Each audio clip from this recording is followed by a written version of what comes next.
I won't be wearing these glasses for the entire duration of the video, but I did want you to know that I'm not lying to you when I say that I grew up wearing glasses. Thank goodness for contact lenses. Now, I don't know if you saw, but there's actually quite a lot of prescription in those lenses, and my eyesight hasn't changed since I was around, 14, I guess. I first started wearing glasses when I was 6, and I already wasn't a particularly active child. But when I received my first pair of glasses, then suddenly I had the perfect excuse to not get involved with water pistol fights and rolling around on the ground and playing tag and the various ways of playing rough that children generally have. What I had were books. And I really enjoyed sitting in a comfortable place with my nose pressed right up against the book so that I could see the words. And so whenever a child from the playground came close to me with a visible intention of playing rough, I had to have an unequivocal way of saying no. A way which wouldn't entail them then testing to see if I really meant no. And so the topic of today's video came to me quite naturally as a child when I needed to make sure that I wasn't getting into fights, because if my glasses got broken, then I had to answer to my parents, and the prospect of being told off by my parents was definitely much more of a deterrent to me than was any kind of fight with any of the children in the playground. The topic of today's video is turn the other cheek, this very strange recommendation from Jesus of Nazareth that can be found in Matthew 5 and Luke 6. The reason I wanted to talk about this is because I've been thinking about the Tibetan Buddhist practice of chud. The meaning of the word chud is cutting, but it's not the cutting down of your enemies or anything like that. It's the cutting of the rope that ties you to your enemies. The releasing of the tensions so that the fight goes away. Now, about a decade ago, I was a teacher of religious studies in a Catholic school, and one of the topics that I had to teach on a regular basis was Jesus' recommendation that if you are slapped on one cheek, you should turn the other. Now, let me make it perfectly clear from the very beginning that I am not in any way suggesting that people who are in an abusive relationship shouldn't get out of that relationship as urgently as possible if it is within their power. The first reaction of all the children that I taught when I approached this topic was, "What a stupid idea." And of course it was their first reaction. It's the most natural, most intuitive reaction you can possibly have to such an idea. It goes against all our instincts of self-preservation. So why do we find it in so many other places, including, for example, in Tibetan Buddhism, in the practice of chud? For those of you who aren't Tibetan Buddhists and who are interested in what the practice of chud could possibly be, Tsultrim Allione has made a really nice westernized version of the practice of chud that anyone can try out for themselves without being a Tibetan Buddhist. And you can find that method in her book, Feeding Your Demons, and I regularly recommend this book for anyone looking for shadow work. And you can find a link to the book down in the description.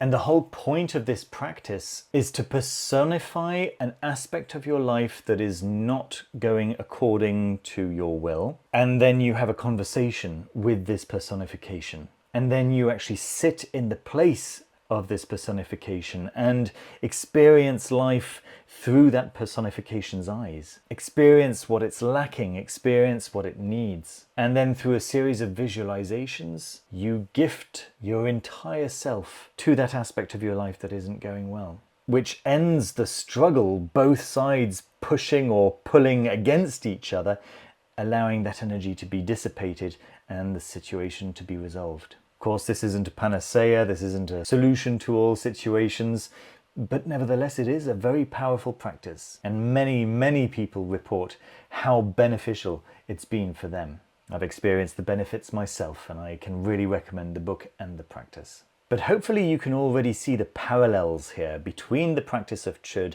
that I've more or less just described for you and Jesus' injunction to turn the other cheek when you've been hit. Which brings me back to me being an 8-year-old in the playground, sitting quietly reading a book, and some overexcited kid coming towards me with a water pistol. Now, despite wearing glasses, the power of observation was definitely not something that I lacked. And I realized that other children who were sitting around me would stand up and squeal and run away, and those ones were the ones who really caught the attention of whoever had the water pistol, and those would be the ones who got run after. So in my 8-year-old mind, I thought to myself, wait a minute, if that kind of behavior, running away, self-preservation, if that kind of behavior causes the attacker to gain interest, not to lose it, and causes their delight visibly to be increased and for them to actually run after them with more energy, then I had to do the opposite.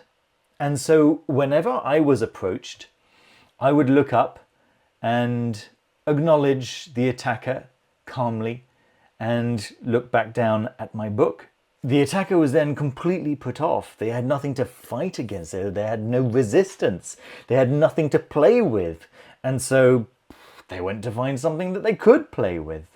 Now, I'm relatively new to the occult online community. It was never really my intention to join it, but in order to tell people about my videos, it's kind of been important for me to have some kind of visibility outside of only YouTube. And I am regularly surprised at the kinds of feuds that I see happening. Instead of people trying to resolve conflicts in a constructive way, people are really very excited to get into a fight. And that's something that I find difficult to understand. However, what I do see is a lot of people being attacked by people who want fights, but those people being attacked don't necessarily want the fight, but their instinctive reaction is to fight back.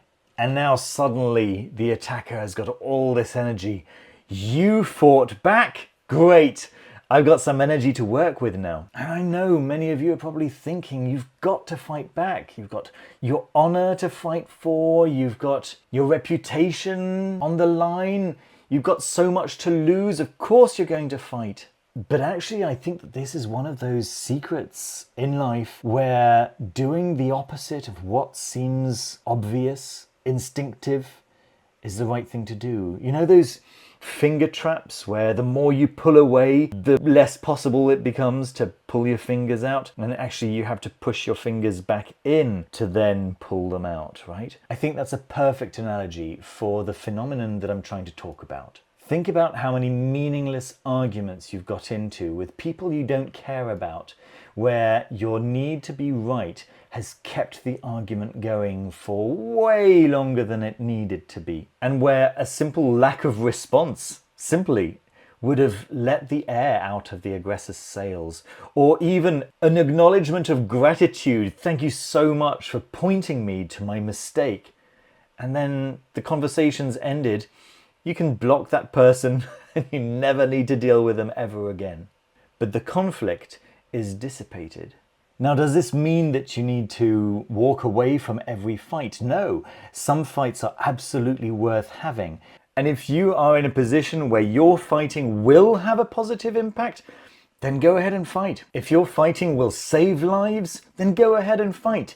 But if your fighting would only save lives if your fighting were successful and it's not going to be successful, then do something else. Something that will have a positive impact and allow the energy that's put into the fight to dissipate, go away, go somewhere else, go somewhere more productive. Let the fight deflate. Because while you're spending all of your energy on this no way out situation, you're not then able to spend that energy on persuading others to your cause, because that energy is gone now. You've used it all up on an opposite direction energy with no result, no outcome. Put your energy in a direction where your energy can make a difference. Put your energy in the positive message that you're trying to put out, not in confronting the opposite message. And of course, all this goes beyond just conflicts between human beings as well. It goes into the realm of conflicts with your life, conflicts with the universe, conflicts with the way your life is going and you didn't want it to go in that direction. Constantly spending your energy on fighting against the aspects of your life that you don't want means that your attention is diverted from the direction that you do want. And the direction that you do want is where you want your attention to be, because it's your goal, it's where you want to go. So I guess that's my New Year's message for 2024. Put your attention, place your energy in the direction that you do want to go, not fighting against the opposite of where you want to go, because that energy will just cancel out and be wasted. And you'll be left without the thing that you wanted. I repeat, however, that if you're in a relationship that has an abusive dynamic and you're in a position of weakness and are regularly being abused, the energy that you want to be spending is towards escaping that relationship and getting as far away from that relationship as you possibly can, as fast as you possibly can. And I hope that that goes without saying. So yeah, there we go. One instance of where something that Jesus said wasn't to be taken literally. Who knew? There we go, folks. Is this a new idea for you? Is this something that you'd heard before and had dismissed as something ridiculous? Leave a comment down below to tell me how you feel about these words, turn the other cheek, how you've understood it throughout your life, and how you've maybe put that recommendation into practice. If you'd like to discuss this topic, or to be honest, any other topic with me in a one-to-one video conversation, then links to do that are down below. I can also read your tarot if you'd like a tarot reading for the new year, for example. A huge thank you goes out naturally to all my Infinity level members: David Venturini, Caitlin Kopok, Aritz Muruata Ramos, Danny Barr, heckabooks.com.au, Howard Wolf, Linda Hendricks, Stephen Hunter and Susanna Redulfs. Thank you very much for your support, and thank you to all members of all levels, including these level 3 members scrolling up on the right. Don't forget to like the video and to subscribe down below if you haven't done so already. Please take care of yourselves and of each other, and see you very soon with another video. Bye bye.